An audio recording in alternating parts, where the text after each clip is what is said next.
One of the hardest parts of getting older is feeling like something's off in your body, but not knowing exactly what. It's not just aging, it's often your hormones too. When they fall out of balance, everything feels off. But here's the good news. This doesn't have to be the story of your next chapter. Hormone Harmony by Happy Mammoth is an herbal formula made with science-backed ingredients designed to fine-tune your hormones by balancing estrogen, testosterone, progesterone, and even stress hormones like cortisol. It helps with common issues such as hot flashes, poor sleep, low energy, bloating, and more. With over 40,000 reviews and a bottle sold every 24 seconds, the results speak for themselves. A survey found 86% of women lost weight, 77% saw an improved mood, and 100% felt like themselves again. Start your next chapter feeling balanced and in control. For a limited time, get 15% off your entire first order at happymammoth.com with code NEXTCHAPTER at checkout. Visit happymammoth.com today and get your old self back naturally. In 2015, 19-year-old Katelin Akens had graduated high school and was getting ready to start a new life. The teenager fell in love and left her small Virginia town to move across the country to Arizona with her fiancé. She was living her life and making changes, but when her sister gave birth to a son that December, Katelin immediately flew home to meet her new nephew. The trip was a short one, only about 4 days. She had a plane ticket back to Arizona on December 5th, but she never made it to the airport. 6 years later, Katelin still hasn't been found, but her family believes they know exactly who knows the full story. When a person goes missing, there's a special kind of pain in the not knowing. I want to tell the stories of those who never came home. I want to tell you the story of Katelin Akens.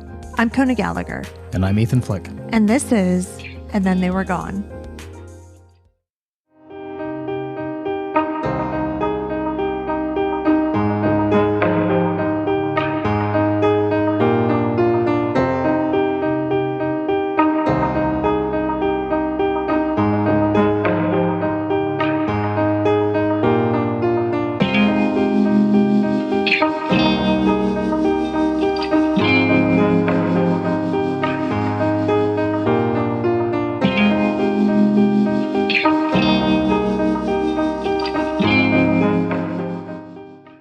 Welcome back, everyone. Welcome back. Thank you for joining us once again. We are deep into season 3 now, by which I mean episode 2. Yeah, I was going to say, are we doing things out of order? No, we're not. So yes, thank you so much. I do want to give a shout out to the True Crime Podcast subreddit because you sent me that link, which I did not know you stalked Reddit. It's just because I don't think you even have a Reddit account. I don't. I somehow set it up that I get emails.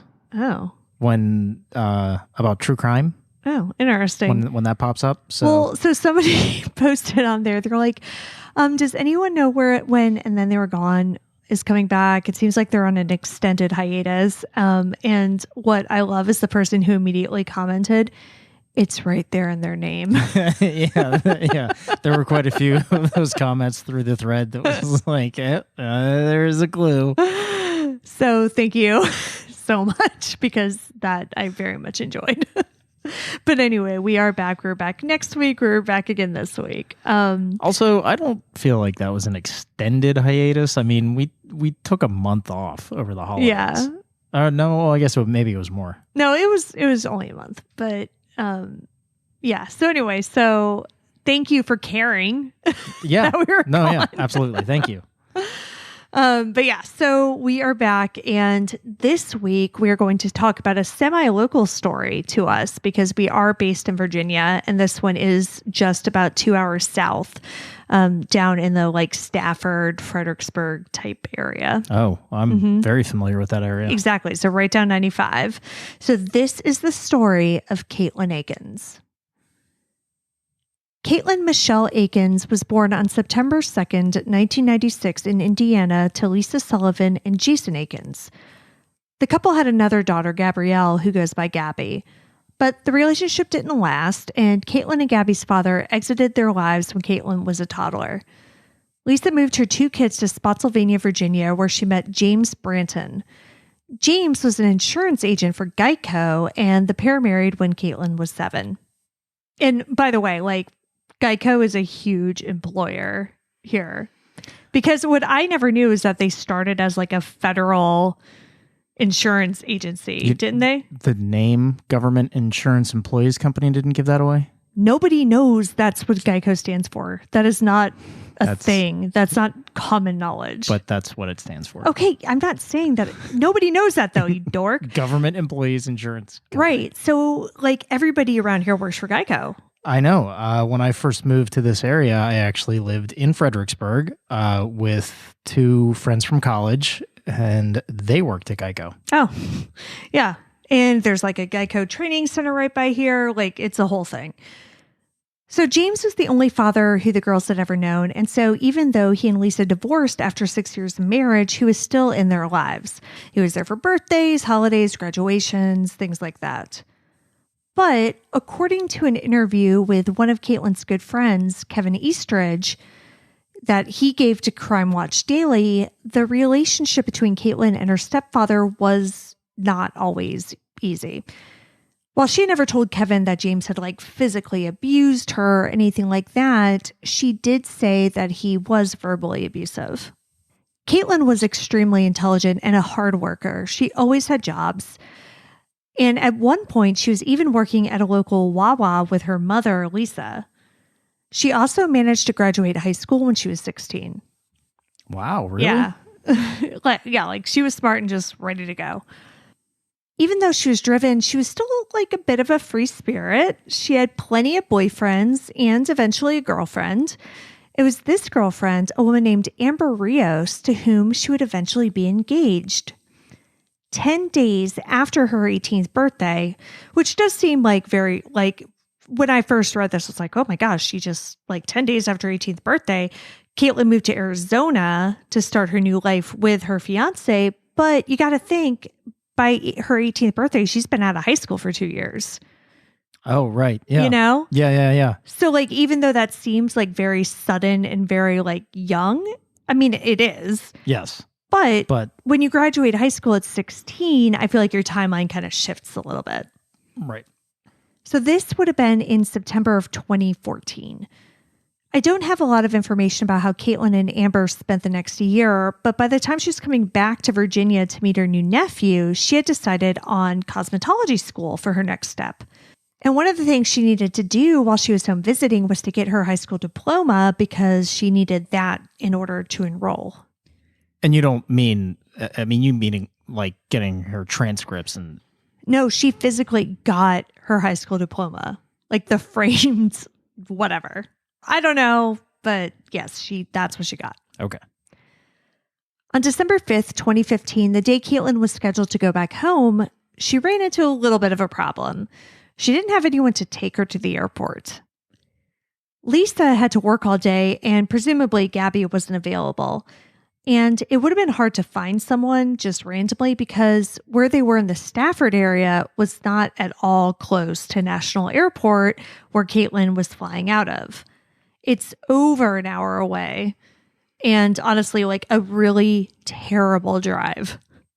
Yeah. And it's also important to note that there's not a good public transportation system on 95. Yeah. And that's actually, yes, another big component of that. Because, yeah, there aren't any public transportation options. And like taking a cab would have been incredibly expensive. Yeah. So, yeah, you really had to get somebody to drive you. And nobody wants to make that drive. You're also being generous at saying it's an hour.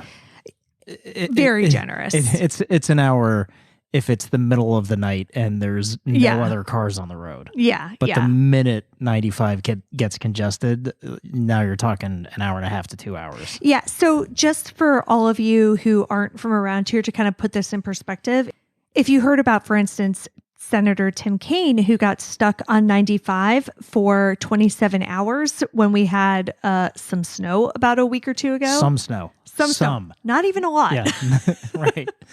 It was definitely more down there, but like that's where he got stuck. So it was actually right around this area on 95, this like Fredericksburg, Stafford area that like everything shut down and it was just like a whole snowpocalypse and everybody got stuck on 95 for literally 27 hours.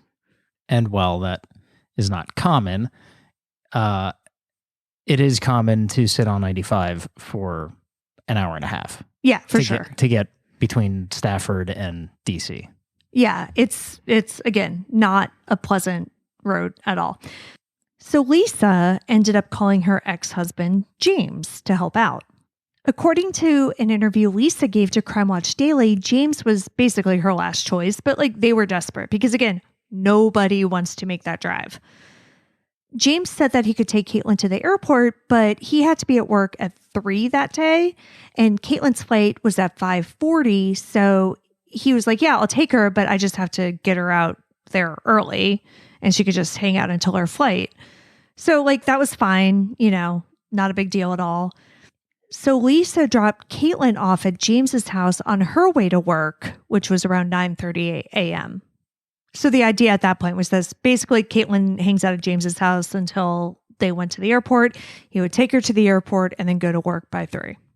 So Lisa goes to work thinking everything's going to be fine. James has basically all day to get Katelin to the airport. Like Katelin has her suitcase, her diploma, her ID, her tickets, everything she needs. At 1:52 that afternoon, James even texted Lisa and said, I dropped Katelin off. So Lisa's like, all right, cool. And the pair continues to text. Lisa says, okay, thank you. How is traffic? James responded, not bad. But then he says something weird. He says, quote, I dropped her off at the Springfield metro station. She was going to take the metro to the airport since there's a stop at Reagan, end quote. So there is a stop at both of those locations, but why didn't he take her all the way to the airport? Yeah. Like, that's what Lisa was wondering, because it's so weird. And, so That's alarm. Also, the distance between Springfield Metro and DCA Metro, Reagan Airport. It's like 8 minutes. Of a drive, yes. Yeah. But it's a much longer metro commute. So like that wouldn't save time unless traffic was terrible. Right. Yeah. No. So and it was the middle, like, yes, traffic's never great, but again, we're talking 1:52 in the afternoon. Like right. This is not rush hour. Yeah. But yeah, so there was no logical reason for that because yes, driving wise, it's not far. Right. So Lisa definitely found this odd, and like alarm bells kind of started going off. Because that particular metro station, the Franconia Springfield station, is only 2 stops away from the airport. And it's by Springfield Town Center. So it's not like it doesn't make any sense, but for those of you who are unfamiliar with the Northern Virginia, DC area, like the metro sucks. It is the worst public transportation system I've personally ever been on. I hate it. I hate everything about it. So I would not willingly go on there, and I'm relatively familiar with it, but Katelin, being from the Stafford area, like way down south, was not at all familiar with the metro system. And like she had never been to Springfield. So she didn't know the Springfield Mall, which is where James like said he dropped her off. Like, why she wouldn't have even known that was there, much less that it was 2 stops away from the airport. Like, it was just so strange. The thing that I hate about the metro is that it's not like the subway in New York where you buy a ticket and then you can just go wherever you want to go. Like the metro here is like it's different fares based on different destinations. And now they have like the whole smart card thing. Like, I don't know. It's just very unintuitive. And if you're not familiar with it, it's just, to me, way more effort than it's worth. I mean, yeah, I agree. I rode the metro for years when I first moved here, and it's awful. It is. And that's like when you do it regularly. So imagine never going on the metro, never being in Springfield, trying to get to the airport for a flight. Where did he work? Like, so I'm wondering if he worked in Geico, I believe, in Fredericksburg. Oh, yeah. Okay. That doesn't make any sense. I was thinking that so maybe, I don't think he worked in like the DC. Yeah. I was thinking that maybe he dropped her off there because that was like more on his way to work. Right. But no, I believe that he worked, if not in the Fredericksburg branch that you're thinking of, like I think that he did work like closer to home. I do not believe he commuted into the city. Yeah, that doesn't make any sense. No, none of it makes any sense. But, okay, so the Springfield Mall is a relatively nice mall, even now when malls are basically dying across the country. It's still pretty decent. I was there maybe, I don't know, right before COVID, and it's still pretty good. And so I can understand wanting to kill some time there instead of the airport. But again, Lisa doesn't even think that Katelin knew that Springfield Mall existed. It's not some famous, it's not the Mall of America. It's not some famous mall. There's no reason Katelin would have even known it was a thing. Did he explain any of this in the text messages to her? No. So she just left it at that Katelin was dropped off at Springfield Mall. Yeah. Dropped off the Springfield Mall, gonna take the metro, 2 stops to the airport. And then she just left it alone and didn't ask why? Not at that point, no. Okay. Because at that point, she was like, okay, this is really weird, but she didn't necessarily know that something was wrong. Because again, her flight wasn't until 5:40 that night. This is all happening around 2:00. So okay, this is weird, but Katelin has time to get to where she needs to get, whatever.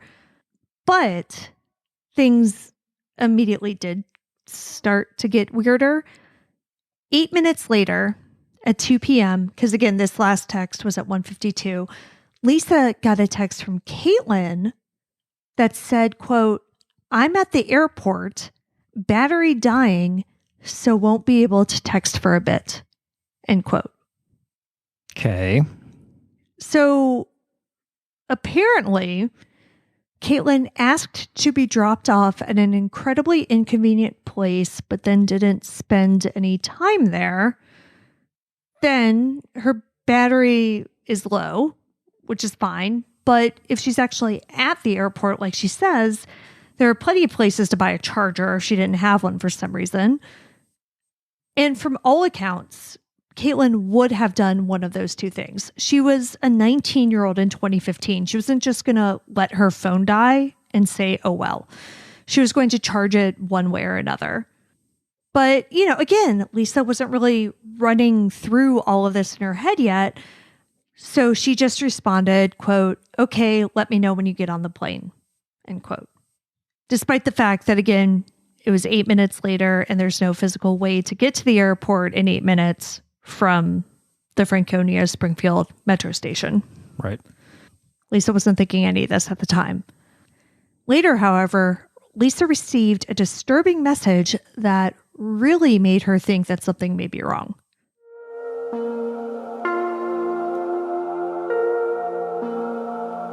Ever lie down after a long day only to toss and turn, wishing for a better night's sleep? I've been there too. I'm terrible at sleeping. And after a while, it really makes you just question all of your life decisions, including the mattress that you're sleeping on. Maybe that's the culprit. March is Sleep Awareness Month, and so I want to talk to you about Avocado Green Mattress. You've probably heard of them. They're the mattresses that are made with organic and natural materials. All of Avocado's mattresses are crafted with certified organic latex, wool, and cotton, ensuring a safe, healthy sleep environment free from harmful chemicals and toxins. Their mattresses also promote better sleep through breathable, naturally temperature-regulating material. Whether you like a firm mattress, a plush mattress, they've got you covered. You can even take a mattress quiz to see which mattress and comfort option is right for you. And you can rest assured that you made the right choice because they offer sleep trials up to 1 year and generous warranties so that you have your peace of mind. Plus, they have easy financing options with Affirm, so there's just really no reason not to take control of your sleep. Avocado mattresses are better for you, better for the planet. Head to avocadomattress.com today and save up to 10% on certified organic mattresses. Dream of better. Hey everyone, it's Kona. Remember when I told you about True Diagnostics' True Age Test? Well, I've got more details about this cutting-edge way to measure your biological age, so let's dig a little deeper into what you can actually learn with this test. True Age analyzes hundreds of thousands of markers on your DNA to reveal your true biological age and how fast you're aging compared to normal. By the way, 90% of aging is actually driven by lifestyle and environment, not just genetics, which means that knowing this info gives you the power to improve. In addition to your true biological age, True Age tells you how fast 11 key organ systems are aging, including your heart, brain, lungs, liver, and more. I feel pretty good about my cardiovascular health, for instance, but I'm really curious to see how my brain is holding up at this point. You'll also get a breakdown of 75 plus key longevity biomarkers, which are things like metabolic health, immune response, and even risk factors for certain conditions. And what I love is that along with your results, you'll receive personalized recommendations to help you improve those numbers and even potentially reverse your biological age over time. So if you're serious about longevity or just curious about what your body's real age is, head over to truediagnostic.com and use my code ATTWG to get 20% off your entire order. This is your chance to take control of your aging and make every year count more for your health. Visit truediagnostic.com and use ATTWG at checkout to get 20% off.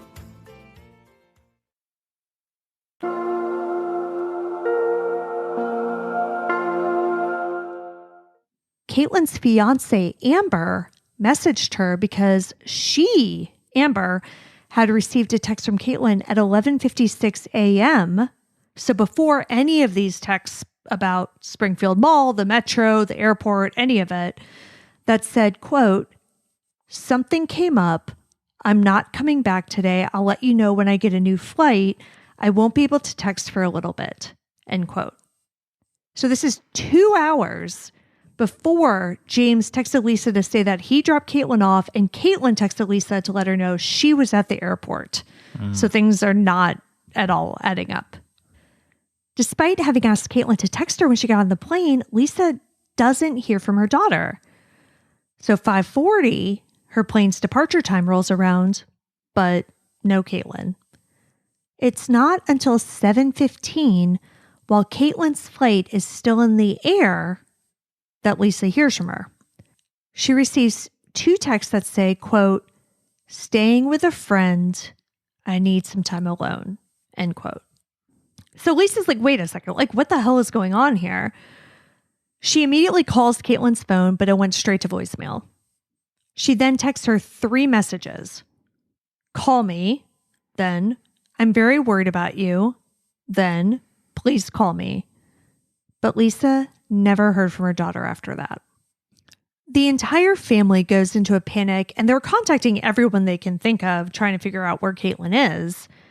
Then, 2 days later, Katelin's family gets news of a disturbing discovery on the side of the road. 2 days after Katelin was allegedly dropped off at Springfield Mall, a road worker found her suitcase on the side of the road. But it wasn't anywhere near the mall or the airport. It was over 40 miles away, not too far from where her stepfather lived. Now, the suitcase was like a canvas rolly bag, and it was pretty beat up when it was discovered. The wheel was broken, and the workers said that it looked like it had been thrown out of a car window. Police were able to easily identify whose bag this was because inside of it was her wallet, cash, debit cards, and Katelin's plane ticket home. None of which would be inside of the suitcase. Oh, yeah. You know, that's so funny. Like, I literally never thought about that. But you're right. You would you don't put your wallet inside of your suitcase. Right. Or your ticket. Yeah. You need all of those things you would put to your get ticket through in the your airport. wallet. Right. Perhaps. But perhaps. Yeah, you don't put any of that in your suitcase. Because you need all of it to get through security at the airport. Yeah. And even if you're on your way to the airport, it's not like you put it in there to like drive in the car to the airport and then fish it out when you get, like, nobody does that. Right. Yeah. That's actually, I never thought about that. Yeah. But even though all of that was in her suitcase, that doesn't mean that there wasn't anything missing. What police didn't find inside the bag were Katelin's clothes, her phone, or her high school diploma. Now, at this point, police really don't know what to think. Is Katelin the victim of foul play, or did she run away? But if she ran away, why would she take her high school diploma with her? And to start cosmetology school somewhere else? I don't know. But leave her wallet? With cash. With cash in it? Yeah. Doesn't seem like she ran away. Yeah, and you're in her ID. Because, like, okay, let's say you wanted to use your high school diploma to do something. Like, you're going to need, like, if that's the name you're going to go by. Right. So this isn't a case where she would have been, like, leaving and starting a new life. Right, with a new identity. Like, you don't do that her high with school diploma. Yeah. Right. Yeah. You've got to one or the other. You got to stay Katelin Akens, or you got to be someone else. You can't just do half and half. So police started pulling location records from both her phone and James's phone. Smart move. Yeah. And once they did, James's story quickly began to fall apart. When Katelin sent the text to her mom saying she was at the airport, her phone actually pinged more than 30 miles away from there. When James texted at 2 p.m. and said that he had dropped Katelin off at the metro stop, his phone pinged near his home.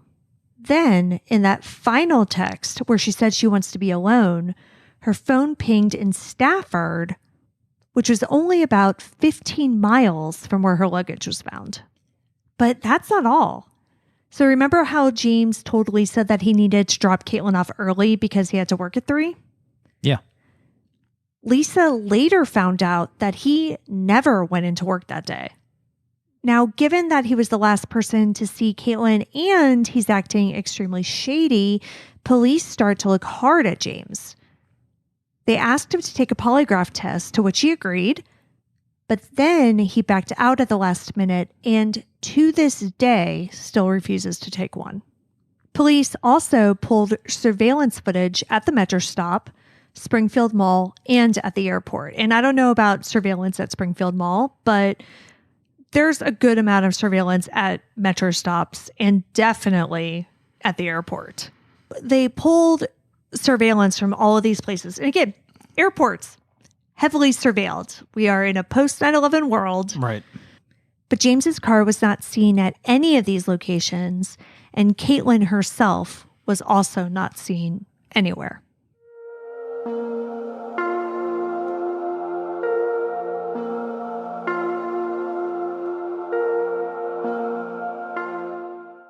So it's not looking good for old James, but why would he have done anything to Katelin? Like, what was the motive? Nobody could really figure that out, you know? And beyond that, something happened the night before Katelin left that could have altered her plans. Apparently, the night before she was due to fly back home to Arizona, Katelin went to a party with like some of her old friends. There was a lot of alcohol, and according to messages that Katelin sent to her friend, Kevin Eastridge, things got way out of hand. One of Katelin's friends was there with her boyfriend. According to Katelin, quote, "Her boyfriend got me really, really, really drunk, and then she kissed me, and then he kissed me. They did everything to me and each other," end quote.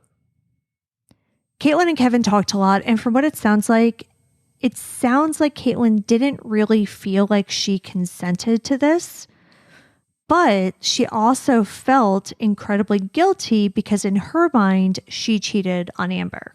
So Katelin was not in a good place emotionally on the morning her mother dropped her off at James's house. Yeah. Still not seeing the connection to her taking her clothes and her high school diploma and starting a new life. But yeah, but I could see where she's emotionally distraught, and then she is now hanging out with her former stepdad who was an asshole to her, and maybe that caused some tension. Yeah, maybe. Just spitballing here. The situation obviously from the night before like had nothing at all to do with James. Right. So one theory that people had was that Katelin asked him to drop her off in Springfield because she wasn't intending on going home to Arizona to face her fiancé. And yes, she didn't have her suitcase or a wallet, but she did have her clothes, high school diploma, and her phone, theoretically. But didn't you say that her phone didn't ping in Springfield? Yeah.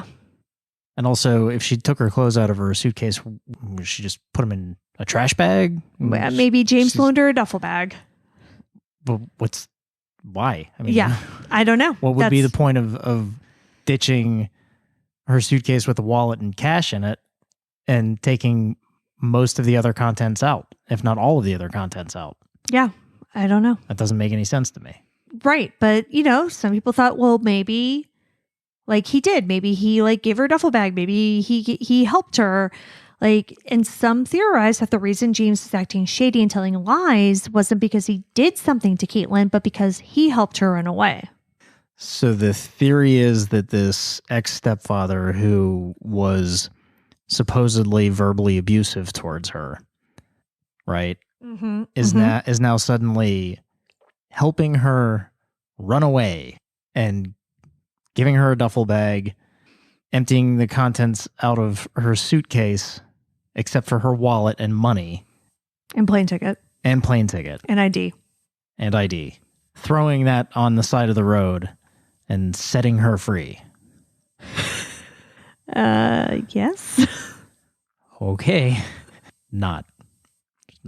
It's flawless. There's not a whole lot of holes in there. It's perfectly logical.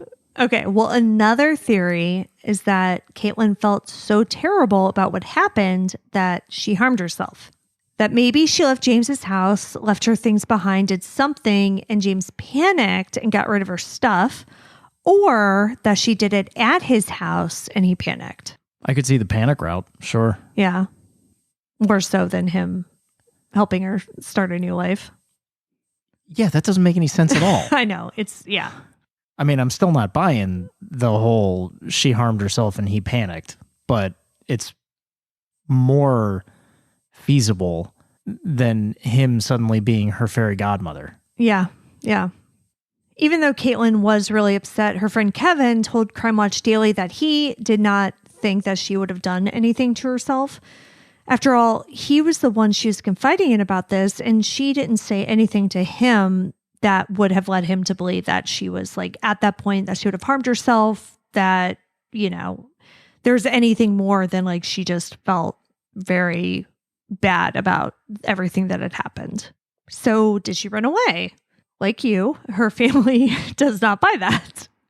Katelin was the type of person who constantly stayed in contact. She would call her mom if she needed help baking cupcakes. She would text her multiple times, and if her mom didn't answer quickly enough, she would call her sister and ask her why her mom wasn't answering her texts. Yeah. Okay. So this goes further into she didn't run away. Right. And if the issue is that she felt guilty about cheating on her fiance, or this incident made her rethink anything in regards to that, why wouldn't she just go back to her sister's house or her mom's house? Well, exactly. That's not the type of thing where you run away and never talk to your family again. No, that's exactly my thought too.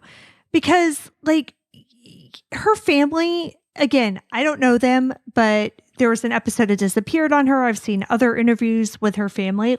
Her family does not strike me as the type of people who would shun her for something like this, If she was listen, something bad happened, I don't think I can go back to Arizona, I think they would have been happy to have her back home, honestly, regardless of the reason. So I can see her potentially wanting to run away from her life in Arizona, right? To not want to face that whole thing. So stay in Virginia where your entire family is. Well, exactly. Exactly. It doesn't make any sense, especially since at this point, as of this recording, this was over 6 years ago. Right. That's an incredibly long time to stay away. But with that said, investigators told Fox 5 DC in 2017 that Katelin had sent a message to a friend saying that she didn't want to be here, meaning Virginia, and she didn't want to be in Arizona. Okay, even if that's the case, once again, I go back to the suitcase, wallet, money, ID, no clothes inside. Yeah. And no high school diploma. Like the contents of that suitcase being missing, with the exception of the things you would need to function as a person that's running away or starting a new life, does not make any sense. No, and what I keep on going back to also is, again, it's been 6 years. Like, yeah, right. You know? Now, we have had other cases where the theory is that that people have up and started a new life. I still don't buy it, because in every one of those cases, they leave money behind, which is the thing you need to start a new life. So I'm not buying it here either. Yeah. I don't see it. Why take the high school diploma? I don't know. So obviously, everyone keeps going back to James because he was the one who was lying about where Katelin was. He's the one who refuses to take a polygraph or cooperate with police. And while this, of course, looks bad, it is important to note that early on, police were able to secure a search warrant for his home, property, and cars.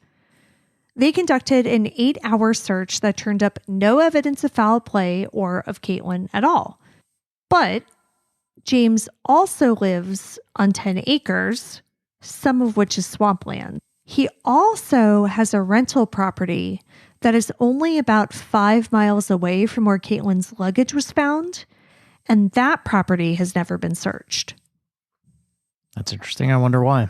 Well, it's because his mother was a tenant at that property at the time, and she didn't give consent.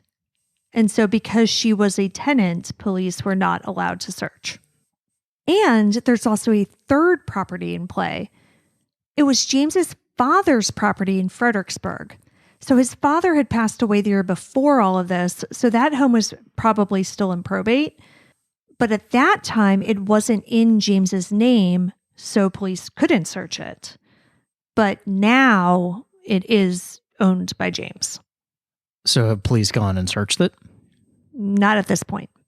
But with the initial search that they did of his main property, they also seized vehicles, which I mentioned, but also guns, computers, and his cell phone.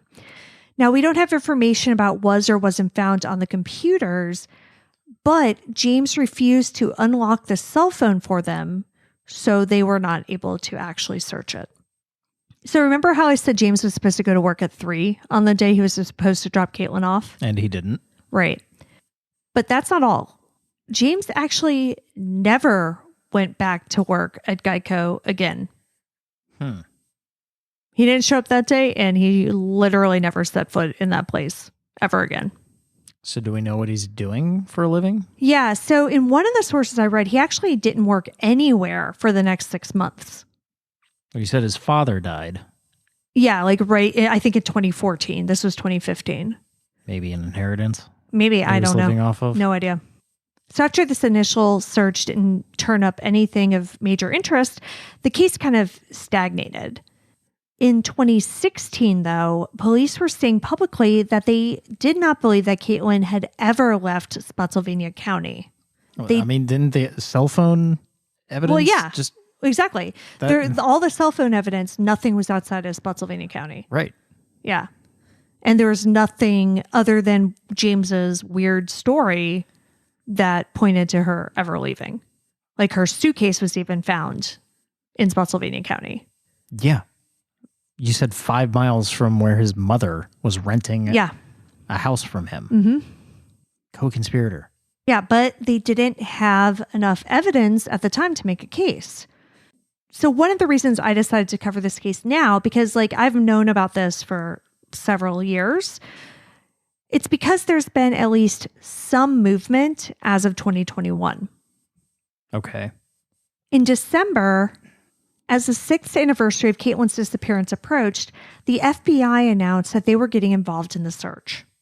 In Pursuit with John Walsh also recently did a segment on Katelin, which her family hopes will help get her name back into the public consciousness.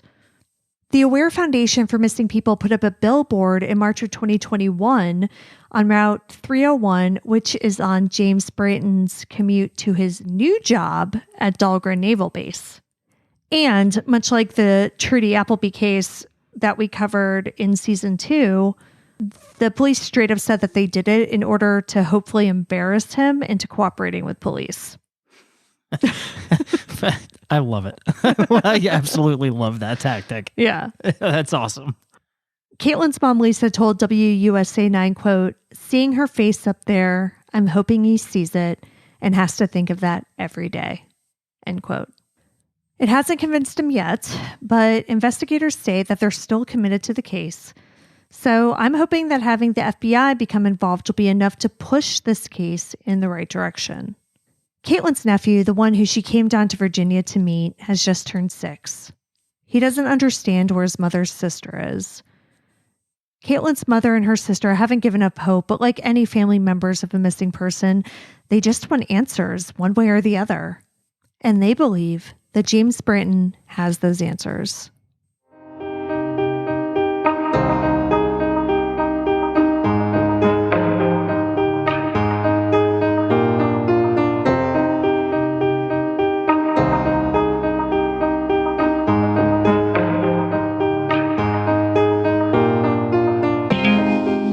Katelin Michelle Akens was 5'4" and 122 pounds at the time of her disappearance. She is a white female with blonde hair and blue eyes. She has a tattoo of 5 blue butterflies on her left forearm and a tattoo of 3 red stars on the top of her foot. She wears glasses and her nose, lower lip, and belly button are pierced. She has gauge piercings in her ears. She was last seen wearing black pants, pink and black Vans, tennis shoes, and a Bass Pro Shop fleece pullover. Katelin was 19 years old when she went missing. She would be 25 today. If you have any information on Katelin Akens' whereabouts, please contact the Spotsylvania County Sheriff's Office at 540-582-7115. You can see all the sources for this episode along with photos and videos at our website, andthentheywere.gone.com. And be sure to follow us on social, and Then They Were Gone Pod on Facebook and at ATTWG Pod on Instagram, TikTok, and Twitter. If you like what we're doing, please subscribe and consider leaving a 5-star review on Apple Podcasts. It will help new listeners find us. And the more people that listen, the more chances we have of bringing someone home. And we'll see you here next week for a brand new episode. See you next week. And Then They Were Gone is hosted by Kona Gallagher and Ethan Flick. All research, writing, and editing is done by Kona Gallagher. Theme music is The Stork by Ketsa. Additional music is provided by Kai Engel. And Then They Were Gone is a Little Monster production. Hey, you can do it!